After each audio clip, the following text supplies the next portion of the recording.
Esta noche vamos a ver el personaje de Nicodemo. So we're going to be looking at Nicodemus. Vamos a estar en Juan capítulo 3, del 1 al 20. John chapter 3, verses 1 through 20. Si está usando una de nuestras Biblias, en la página 1626.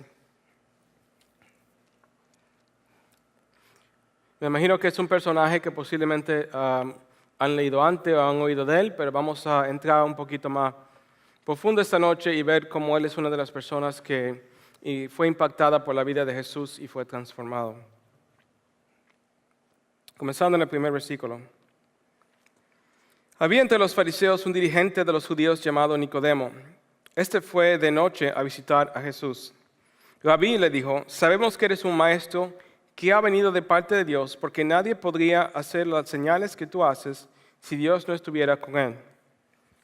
De veras te aseguro que quien no nazca de nuevo no puede ver el reino de Dios, dijo Jesús.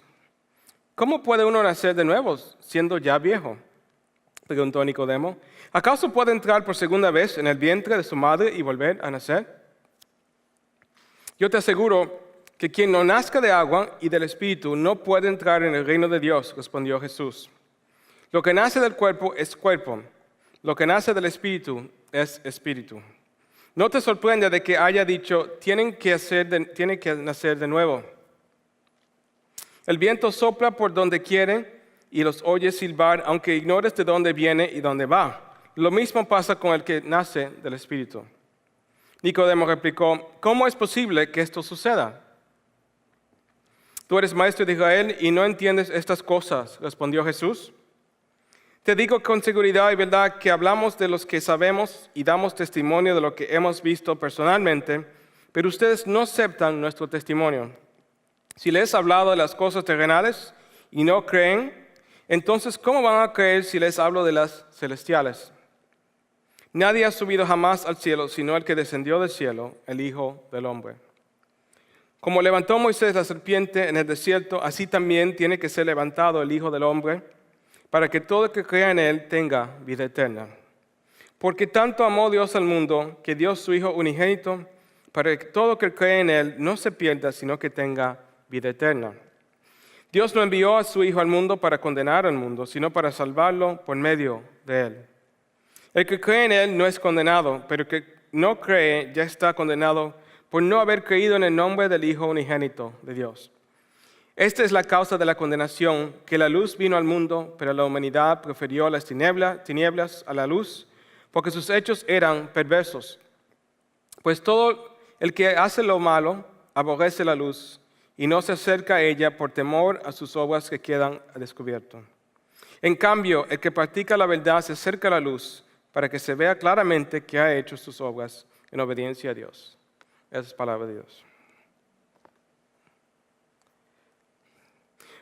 Como he dicho, el tema que vamos a ver en esta serie es la transformación de vida transformada, y es algo claro que es bien popular ahora al comienzo del año.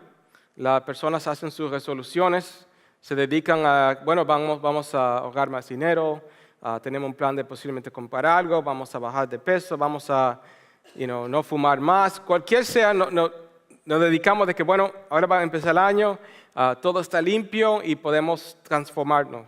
Pero ¿de dónde está ese poder para transformar la vida? ¿De dónde viene? So where does that power actually come from if people have resolutions to change their lives? Viendo al mundo, si fuéramos a poner la televisión, un periódico o cualquier artículo en el internet, ¿qué dicen? Uno tiene la propia voluntad y propio poder de hacerlo. Pero cualquier persona que ha tratado de hacer una resolución sabe que es muy difícil. ¿Sabe el porcentaje de las personas que no llegan a la meta de su resolución? No es 50%, no es 60%, no es 70%, es 80%. Es increíble. 80%, okay? 80% of the resolutions people make, they don't come to fruition, they don't finish them. 80%, es increíble. So, en otras palabras, nada más un porcentaje muy poco de personas, 20%, tienen la voluntad y el poder y dicen, sí, este año va a ser el año que yo ya no voy a fumar más, o este es el año que ya yo voy a bajar de peso. Y todos comenzamos así, ¿no? Los gimnasios, si no lo saben, los gimnasios saben eso. Y este es el tiempo para ellos hacer dinero, ¿no? Ellos son inteligentes. Ellos quieren que ustedes, todos nosotros, que vayamos al gimnasio, entremos a la membresía, pagamos una mensualidad, sabiendo que ya para el tercer mes ya no vamos a ir. Pero ellos siguen cobrando. Yo conozco de alguien, por ejemplo, que tenía una mensualidad, pero no había ido en más de 6 meses. Yo le decía, ¿pero por qué no vas? Y cancela tu membresía. ¿Es que le daba qué? Le daba pena. ¿Qué le daba pena? ¿Por qué? Cada vez que pensaba que tenía que ir al gimnasio. Porque tú tienes que entrar al gimnasio para cancelar. No puedes llamar. Tienes que entrar. ¿Y eso qué pasa? Le da una vergüenza. De que, ay, no llegué a mi meta y voy a tener que... Entonces los gimnasios saben eso. Son muy inteligentes. ¿Saben quién es más inteligente? El que abre una tienda de Dunkin' Donuts al lado del gimnasio. El que abre una tienda de Dunkin' Donuts al lado del gimnasio, ¿qué pasa? Ese sí termina ganando. Porque el mes que ya la gente no vaya más al gimnasio, inmediatamente van y siguen comiendo. Pero, todo chistoso, ¿no? Pero, ¿a dónde está ese poder? Obviamente, nosotros flaqueamos, nosotros no tenemos suficiente voluntad. Y lo que vamos a ver esta noche es que el poder tiene que venir de afuera de nosotros para ver un cambio verdadero. El cambiar es algo bueno. To change is actually something good. We want to change, but we realize that we really probably don't have enough willpower to do it. So something has to come from outside of us. Y eso es lo que vamos a estar hablando esta noche. Algo tiene que venir de afuera, algo tiene que ser más poderoso para poder cambiar. Para terminar de hablar de esto, por ejemplo, en los programas en que las personas son adictos, por ejemplo, en un programa de alcohólico adicto, cualquier sea de droga adicto, saben que tienen esos, los etapas que son regularmente 2 etapas que uno tiene que pasar. Una regularmente, creo que es la número 2 o la número 1, que está ahí siempre, dice que uno tiene que creer o tener fe en un poder. Ellos no, claro, van a decir Jesús porque ellos no pueden aliarse con los cristianos, pero ellos siempre dicen, si tú vas a superar algo como una adicción, vamos a decir sea alcohol o drogas, en las etapas que todas las cosas que tienes que hacer, que darte cuenta que tienes un problema, que tienes que hacer cambios en tu vida, y dicen, tienes que tener un poder poderoso, afuera de ti, poder sobrenatural. In all these 12-step programs, there's always a step that says, you have to have a higher power. You have to have a superpower, a power that is supernatural beyond you in order to truly change. It's not possible. So eso es algo que el mundo lo reconoce, no es algo cristiano. El mundo reconoce que si tú vas a verdaderamente transformar tu vida, si vas a verdaderamente cambiar, tiene que ver algo que es más poderoso de lo que está dentro, para poder entrar a tu vida y cambiarte. En la historia que estamos viendo esta noche, hay un hombre que se llama Nicodemo. Este hombre Nicodemo sin duda había oído de Jesús. Él es un fariseo, uno de los, si ven otra vez, uno de los judíos, unos dirigentes, uno de los más altos entre los fariseos. Y por eso él viene a Jesús en la noche, porque él le da vergüenza. Los fariseos, ¿qué eran? Me imagino que han oído de ellos. If you've heard about the Pharisees, you probably heard bad things about them. Regularmente hablamos negativamente de ellos, ¿no? Los fariseos. Esa gente que eran hipócritas y peleaban con Jesús. Pero los fariseos, si uno comienza a estudiar la historia de Israel, para ellos, los israelitas, eran los héroes. Eran las personas que eran el ideal. ¿Okay? Si tú eras un fariseo, tú eras ideal. Cuando tú caminabas las calles, la gente se movía a un lado si era un fariseo. Because people would move to the side, people would, these were the heroes of the people of Israel. Why? Because these were the people who could do what other people could not. Okay? Estas eran las personas que podían hacer lo que otros no podían. Y esto era, ellos estaban tan enfocados en tratar de cumplir la ley de Dios. El énfasis de ellos era hacer esto. Ellos sabían de que tenían que tratar de cumplir todo lo que la ley mandaba. Entonces los fariseos enseñaban que de adentro había lo necesario para cambiar lo exterior. Ellos veían la ley de Dios, ellos predicaban la ley de Dios, le enseñaban y decían, nosotros sí podemos. Y ellos eran muy celosos con la palabra de Dios. Eso era algo bueno, que eran personas muy religiosas, muy dedicadas a la palabra de Dios en el Antiguo Testamento, vamos a decir. Pero ellos pensaban que podían hacerlo todo, lo cual es ¿qué? Imposible. Y es a donde venía la hipocresía. Y entonces ellos después comenzaron a ponerles cosas a la ley, le comenzaron a escribir sus propias leyes y juntar propias reglas a las reglas de Dios. ¿Por qué? Porque ellos se daban cuenta que en los ojos de ellos no era suficiente para tratar de cumplir la ley de Dios. Bueno, este hombre, Nicodemo, él es uno de ellos, él es un fariseo. Lo cual es bueno porque, como digo, muchas veces leemos la Biblia y decimos, estas gentes no querían a Jesús, eran sus enemigos. Bueno, si usted lee los evangelios, habían varios fariseos que oyeron a Jesús y terminaron siguiéndolo. Nicodemo es uno de ellos, es uno de los fariseos que terminó siguiendo a Jesús. Claro, uno de los más famosos fariseos era ¿quién? Pablo, quien era Saulo y se convirtió después su nombre a Pablo. Entonces, los fariseos también terminaron conociendo al Señor. Pero como dije anteriormente, él vino a verlo ¿qué? En la noche. So Nicodemus comes to see Jesus at night. ¿Por qué en la noche? Bueno, porque como lo que acababa de decir, los fariseos, siendo los héroes, los más altos en la sociedad, los que sabían todo, como él, que es un maestro y está supuesto a saber todo, va a venir ahora ¿qué? A preguntarle a este maestro de Nazaret. Y tienen que tener ese concepto, ¿no? Él es un fariseo, él es un dirigente. En otras palabras, él es fariseo de fariseos. Él es un jefe. Este Jesús es un hijo de un carpintero de un pueblo, por ahí pobre.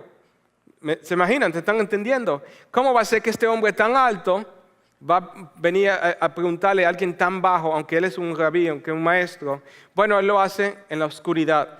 Y eso es importante y vamos a hablar más tarde de eso porque si se notan en lo que hablamos aquí en el capítulo 3, Jesús habla sobre la oscuridad y la luz. Y eso no es coincidencia.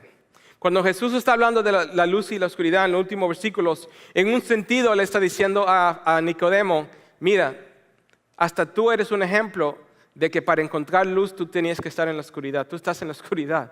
Tú ni quieres ver en la luz. Él le da vergüenza ir a la luz y ¿qué? Verse con Jesús. So he's embarrassed, he's afraid, he doesn't want to be seen with Jesus in the daylight. And Jesus kind of mentions this in this passage about the problem with the light and the darkness that Nicodemus finds himself in. En realidad, posiblemente nosotros somos como estos fariseos. A veces tenemos orgullo en ser religiosos. Noten que dije religiosos, ¿ok? Los fariseos eran personas muy religiosas. Notice I'm talking about being religious here and not, being a Christian. Hay muchas personas que son excelentes religiosos. Yo me recuerdo por un tiempo, yo vivía en Los Ángeles y algo que pensé en Los Ángeles es como que yo iba ahí a Sodoma y Gomorra. Esto es un sitio totalmente inmundo, nadie aquí quiere saber de Dios. ¿Y sabe qué encontré? Encontré lo opuesto. Encontré a una gente muy religiosa. El problema es que a ellos les gustaban todas las religiones. No importaba que era lo más de moda, porque Madonna ahora hacía esta religión, la gente estaba siguiendo lo que Madonna estaba haciendo. Y si este otro artista famoso decía, vamos a seguir esto, la gente lo seguía. Ellos estaban ¿qué? Estaban buscando. Y ellos estaban dispuestos a hacer lo que sea para ser religioso. Y parecer ¿qué? Parecer religioso. Noten que después Jesús le habla de eso, de que él debería entender lo que Jesús le está diciendo. ¿Cómo va a ser alguien como él, que es un maestro, que está supuesto a entender la palabra, no entiende? Bueno, porque él está estoqueado siendo religioso. So you notice later that he says that, how is it that he, a teacher, does not understand what Jesus is teaching? Well, it's because he's a religious person. ¿Cuál es la diferencia? Alguien religioso está enfocado en lo que pueden hacer. Y yo sé que nosotros anterior aquí en Sunlight hemos hablado de esto. Las religiones del mundo todo enseñan esto, es bien fácil. Haz esto, vamos a decir, muévelo de aquí a acá y tu Dios va a estar contento contigo. Haz el esfuerzo. Lo que sea el esfuerzo es diferente para todos. Bueno, posiblemente el esfuerzo es que comas esto, pero no comas esto. Ve esto, pero no ve esto. Prende una vela a este Dios, pero no prenda a este. En este día tienes que comer esto, pero excluir otro. En otra palabra, ¿qué? Si tú sigues ciertas reglas, vas a ser ¿qué? Amado por Dios. Eso es lo que enseñan la mayoría de las religiones del mundo. Eso es ser religioso. Muchos de nosotros caemos en eso y nos da orgullo de que, bueno, mira, yo soy una muy buena persona, porque mira, yo voy a la iglesia, yo hago esto, yo porto a personas muy bien. En otra palabra, hasta los cristianos podemos caer en ser religiosos porque tratamos de hacer tantas cosas y pensamos, bueno, estamos bien. Y Dios sin duda está contento conmigo. So we as Christians can fall into this trap of being religious because we think, well, I'll do this and I'll do this and I'll do this, and God will be happy with me. Pero ser cristiano es totalmente diferente porque no es de lo que necesariamente yo voy a hacer, es lo que Dios ha hecho. Entonces, en pensar lo que Dios ha hecho, yo puedo descansar y pensar, bueno, Dios es el que ha hecho. Ahora cuando yo hago, lo hago en gratitud y lo hago en amor y lo hago con gozo. ¿Entienden la diferencia? La persona que es religiosa lo hace por deber. Por ejemplo, este concepto nosotros enseñamos en el cristianismo de que Dios nos ama, Dios es lleno de gracia y amor, lo podemos conocer. Ese concepto no existe para los musulmanes, no existe. El Dios de ellos está totalmente lejos. El Allah está totalmente lejos. ¿Por qué? Porque la única manera de acercarse a Allah es si tú haces los 5 puntos del Islam y la única manera que vas a estar cerca. Entonces, ellos no tienen gozo. ¿Por qué? Porque todo es miedo, todo es que, bueno, tengo que tratar de hacer estas cosas. En un sentido, los fariseos vivían así. Ellos vivían bajo una estricta forma de que tengo que hacer esto y esto. Y ellos no veían ninguna gracia en lo que Dios había mandado. Cuando Nicodemo viene a ver a Jesús, vamos a ver otra vez el pasaje. Y él quiere saber, ¿no? Es una buena pregunta, él quiere saber cómo está cerca de Dios, qué es lo que tengo que hacer. Dice Jesús, de veras te aseguro que quien no nazca de nuevo no puede ver el reino de Dios. La clave está diciendo Jesús a la pregunta de tu corazón, a la pregunta de que tú quieres saber cómo estás cerca de Dios, dice, tienes que nacer de nuevo. Claro, lo que pasa con Nicodemo es que se confunde, ¿no? So Jesus answers his question. He says, you gotta be born again. But Nicodemus gets totally confused. Y es chistoso, ¿no? Porque ¿qué es lo que dice Nicodemo? Voy a entrar otra vez a donde el vientre de mi madre es raro, ¿no? Porque dice, esto no tiene sentido. Y lo que pasa es que Nicodemo tiene una confusión entre algunas cosas en lo que es de verdaderamente la muerte. Hay muerte física, hay muerte espiritual y hay muerte eterna. En realidad la Biblia habla de eso, de que este cuerpo, sin duda, ¿qué? Se va a acabar. ¿Okay? Está hecho, va a volver a ser polvo, va a volver en la tierra, tiene su fin. Todos hemos sido condenados, como dicen en Romanos, y vamos a tener que morir. Pero hay una muerte que es espiritual, una muerte que es eterna. La muerte espiritual donde Dios nos va a juzgar y va a declarar quién van a la derecha, quién van a la izquierda, quién van a estar con Él en la eternidad y quién no. Entonces es importante porque lo que de verdaderamente vale no es esto. Entonces Jesús dice, yo no te estoy hablando de qué, de lo físico. Te estoy hablando de algo mucho más importante. Miren conmigo otra vez a las palabras del Señor. Yo te aseguro que quien no nazca de agua y del Espíritu no puede entrar en el reino de Dios, respondió Jesús. Lo que nace del cuerpo es que es cuerpo. Lo físico es físico. So Jesus is talking about whatever's the body is the body. It's physical. That's not important. Lo que nace del Espíritu es que es Espíritu. No te sorprendas de que te haya dicho tienen que nacer de nuevo. El viento sopla por donde quiere y los oyes silbar, aunque ignores de dónde viene y dónde va. Lo mismo pasa con el que nace del Espíritu. Jesús está hablando que el Espíritu de Dios es como el viento. ¿Lo puedes controlar? No. El viento, el Espíritu de Dios viene y toca nuestra vida y no cambia. So he's talking about how like the Spirit is like the wind and it will come and it will change you. Nosotros sabemos de eso, ¿no? En estos días ha estado bien frío. El otro día había un viento tan fuerte que casi me tumba.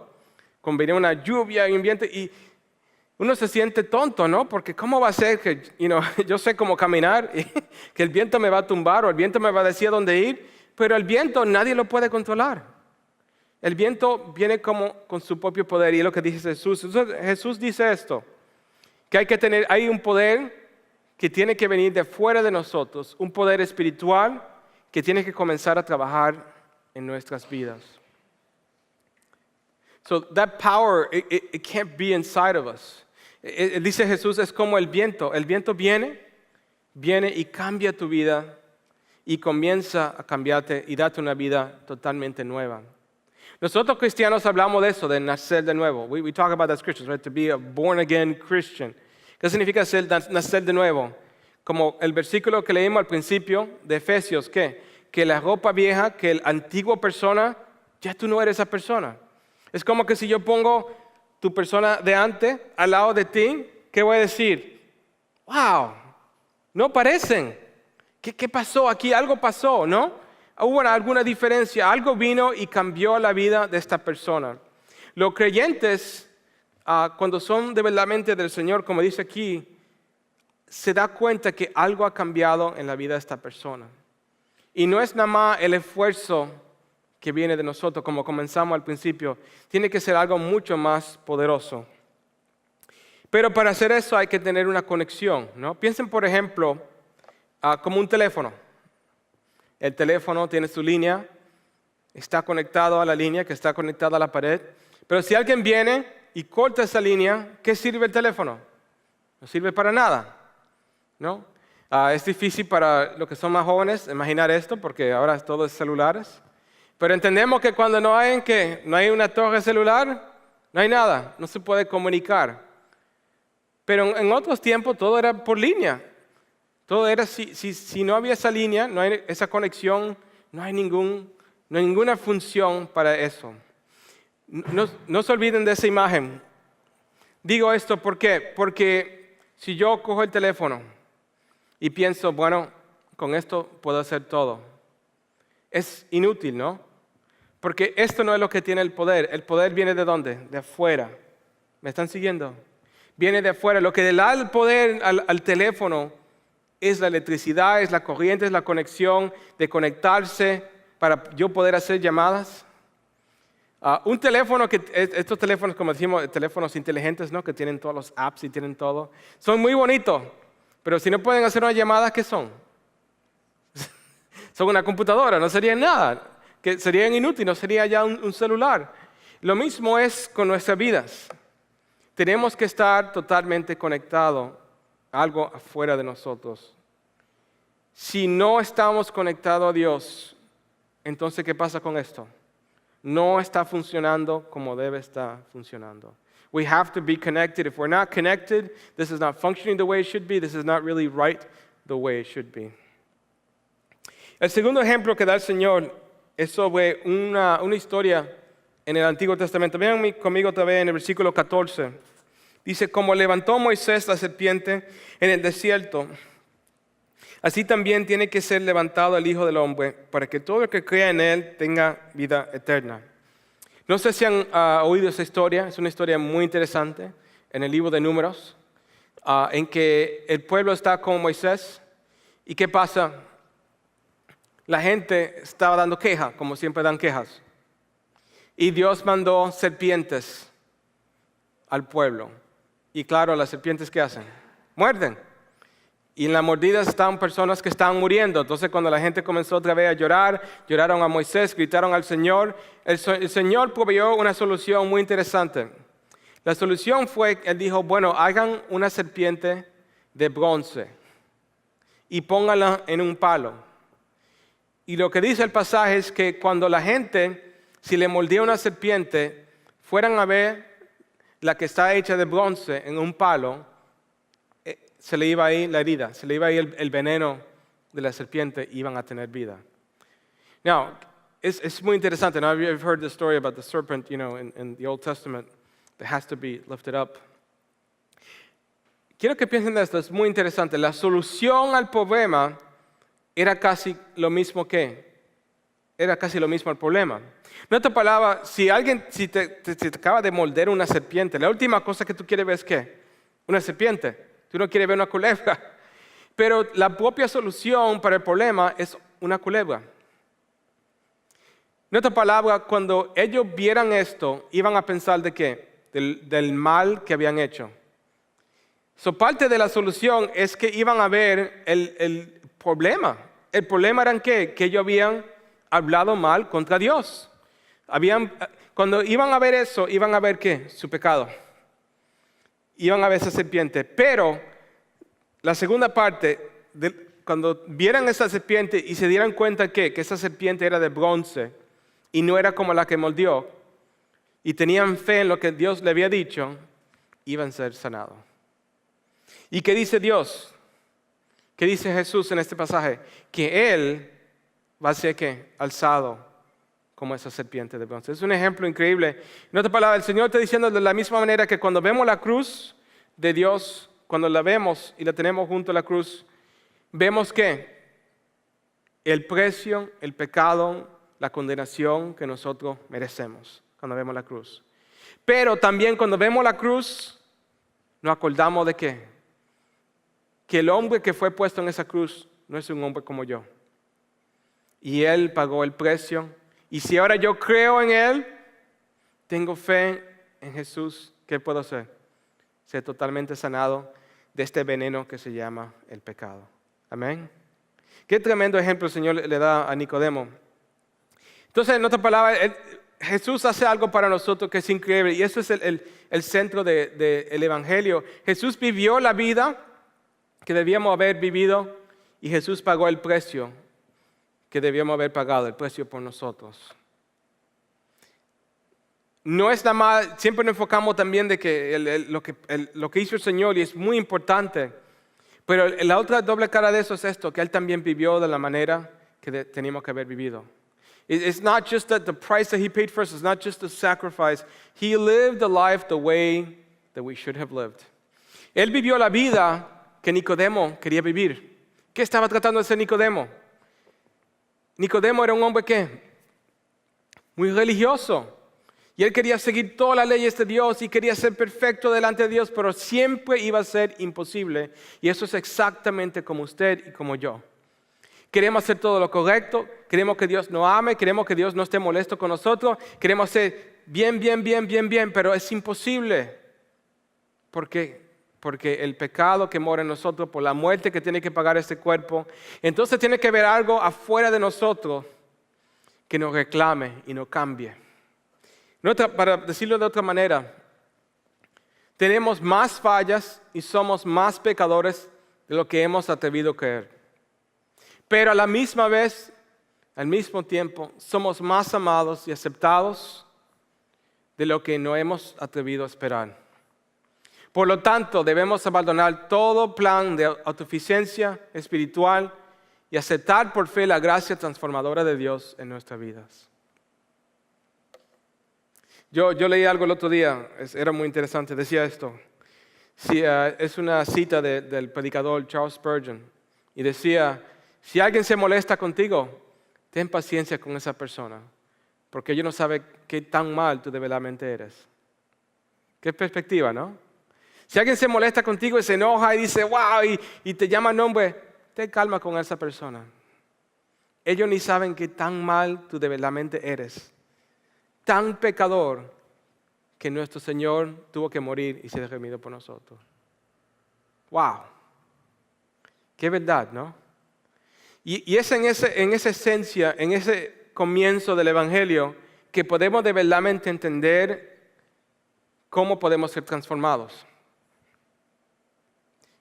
En saber estas dos cosas, que el amor de Dios es más que suficiente para nuestro pecado y para nuestras dudas.